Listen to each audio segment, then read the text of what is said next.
Kita masih upacara, kita masih menyanyikan lagu kebangsaan, kita masih pakai lambang-lambang negara, gambar-gambar pendiri bangsa masih ada di sini. Tetapi di negara lain, mereka sudah bikin kajian-kajian di mana Republik Indonesia sudah dinyatakan tidak ada lagi tahun 2030.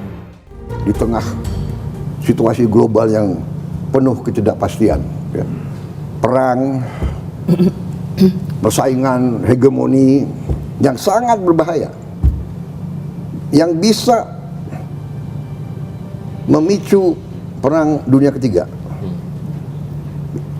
Ini tidak main-main, benar-benar. Saya pelajari tiap malam, saya lihat, this is very dangerous time. Very dangerous time. Amerika siap mau nyerang Iran, Rusia mengatakan jangan nyerang Iran. Kalau nyerang Iran, berhadapan dengan saya, Rusia. What does it mean? Masalah Iran nanti perang dunia ketiga. Bagaimana kalau yang dulu kalian anggap berlebihan, ternyata justru paling mendekati kenyataan? Nama Prabowo Subianto pernah jadi bahan kritik. Pidatonya dianggap terlalu keras, terlalu gelap, bahkan dituduh menakut-nakuti rakyat. Apalagi kau bela-bela anti-asing.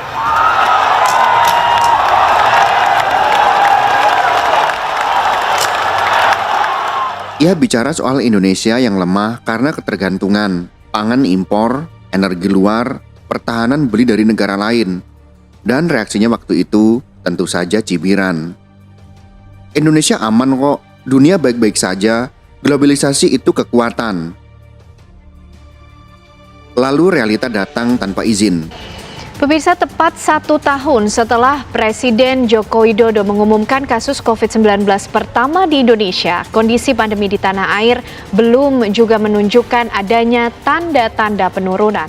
Pandemi menghantam, negara-negara panik, ekspor ditahan, rantai pasok rusak, konflik global meledak, energi jadi mahal, pangan jadi alat tawar, dan tiba-tiba narasi Prabowo Subianto yang dulu ditertawakan mulai terdengar seperti kenyataan pahit.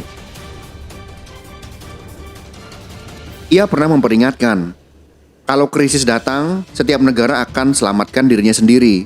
Sekarang lihat, apakah ada yang benar-benar menolong tanpa syarat, atau semua sibuk mengamankan kepentingannya sendiri? Jadi, siapa yang sebenarnya keliru dahulu? Yang memperingatkan, atau yang merasa semuanya akan baik-baik saja? Jadi kalau mau jadi superpower waktu itu harus punya angkatan laut. Angkatan laut butuh rempah-rempah dan dia butuh kayu. Indonesia banyak kayu waktu itu. Jadi mereka semua ke Indonesia, ke gugusan pulau waktu itu kan. Mereka ke Pulau Timur, ke ambil kayu-kayu kita yang bagus. Superpower waktu itu ya. Spanyol, Portugis, Belanda. Prancis, Belanda, Inggris, semua ke sini.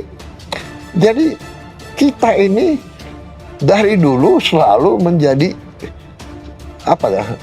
tujuan, inceran sebelum mereka karena kekayaan kita, gitu loh. Tapi tunggu, kalau memang dia benar, kenapa kita masih belum sepenuhnya siap? Kenapa impor masih jadi solusi cepat? Kenapa kemandirian masih jadi wacana, bukan kenyataan penuh? Atau jangan-jangan kita lebih suka mengakui ramalan itu terbukti daripada benar-benar berubah? Kenyataannya sederhana, tapi menyakitkan. Bukan soal siapa yang paling benar membaca masa depan, tapi siapa yang benar-benar berani memperbaikinya. Dan sekarang pertanyaannya bukan lagi apakah Prabowo Subianto dulu benar, tapi kenapa kita baru sadar setelah semuanya mulai terjadi?